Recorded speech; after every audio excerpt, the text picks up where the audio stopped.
Hello everyone and welcome to another painting tutorial. Today I have something different.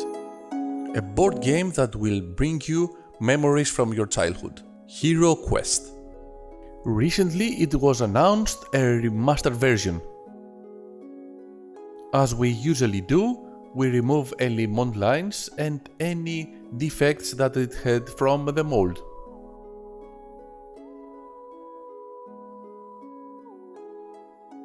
With the help of a double-sided tape, we tape the miniatures in a piece of cardboard. We want to paint this board game at tabletop quality. That means that we will try to paint it quick and easy. To do so, we will prime the minis with colored primer.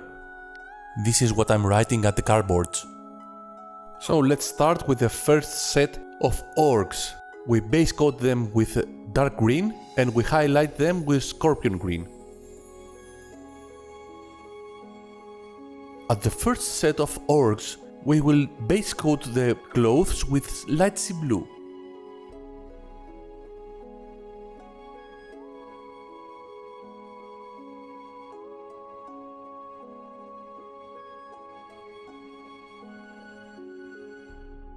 At the second set of orcs, we will base coat the clothes with light brown.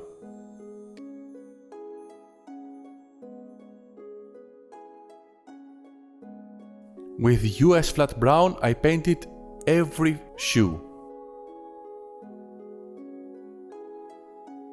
The metal parts of every miniature on the board game was base coated with gunmetal. As I told you before, this game is in a remastered version now, and it is identical with the one before 30 years. If you spot it or know any difference, please let me know down at the comment section.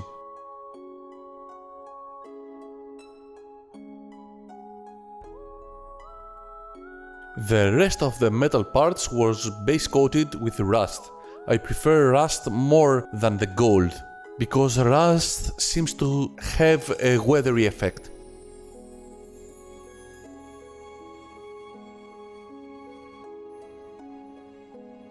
At the goblins, after we have base coat them with mahogany, we will highlight them with orange fire. Next we will highlight with wolf grey.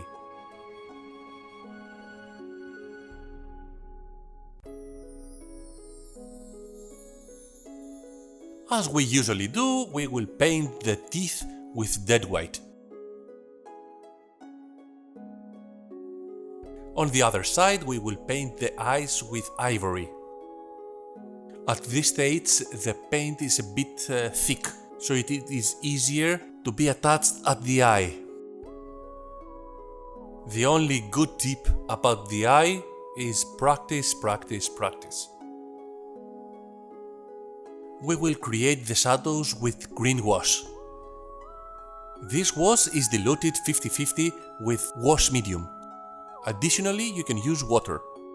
Of course, the wash medium will have a better consistency, but it's okay to use also water.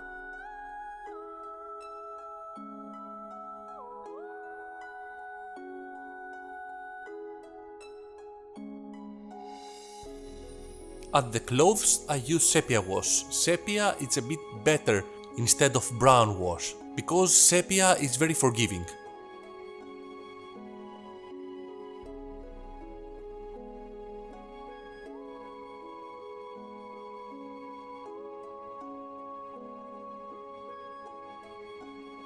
And as always, the metal parts will be washed with black wash. We will dry brush the metal parts with silver.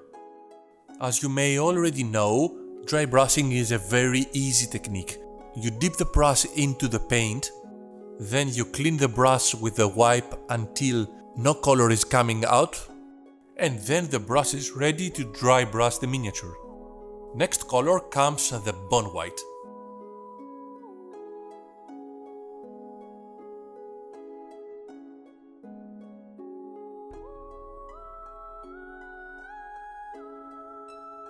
Now to the small goblins I dry brushed them with gold yellow.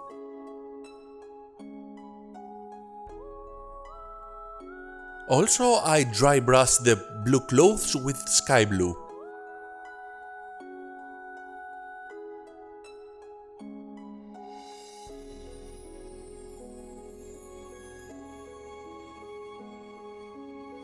Now I created blood stains with bloody red. Games Workshop has a specific product for this, that it is much better. I didn't have it back then.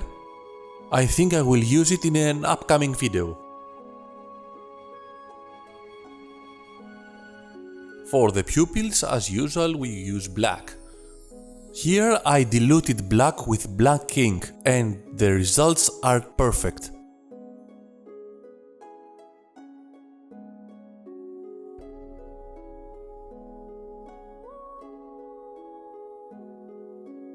I carefully highlight the heads and the hands of the orcs with scorpion green. I also diluted much the paint, 1 to 3 water, and also reduced the airbrush pressure at 15 psi. The easiest and most convenient way to paint the bases is by using black.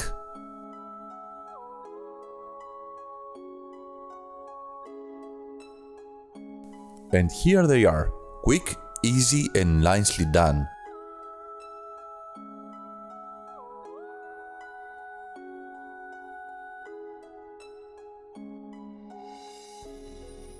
Next come the mummies.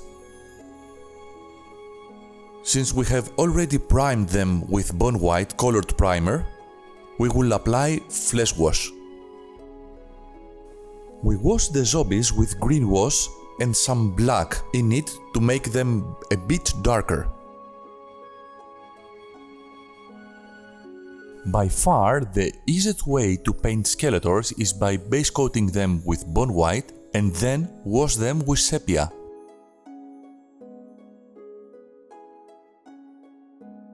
After the wash is totally dry, we will dry brush the skeletons with bone white.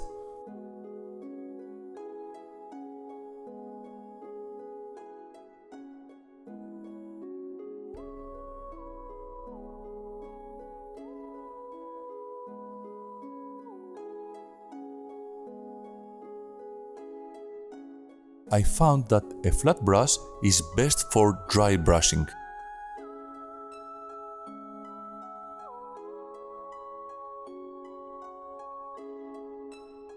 We dry brush the mummies with US flat brown. As you can see, we don't use a big variety of colors, but more or less the same. The reason is that since we paint a tabletop quality, we don't need many colors to mess around. Less is better, quicker, and with fewer headaches. The flesh of the mummies, as much meat they have, we will paint them with warlord purple. We will paint the wooden parts with burnt umber. Even if this paint is well diluted for the airbrush, it's also great with the brush. Now again we will base coat the metal parts with gunmetal.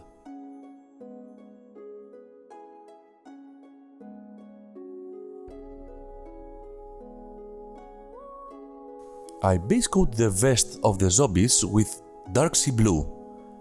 I did it twice because the paint is thin.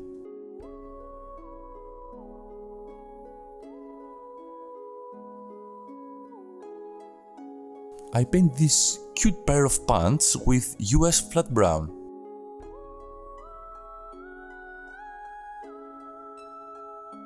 I used Stonewall Grey as base for the hair. Next, we will dry brush the sickles with silver.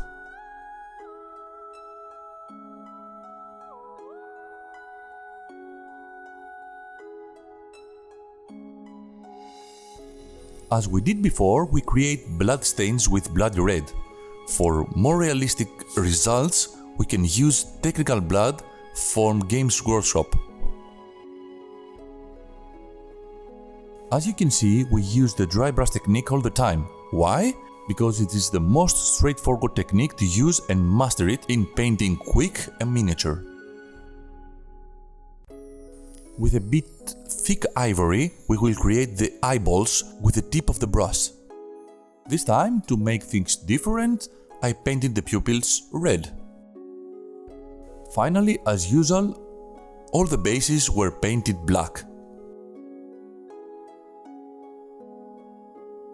And the mummies with the zombies are ready. That's all for today. I hope to wake you up with some memories, and I'll see you again in the next video. Bye!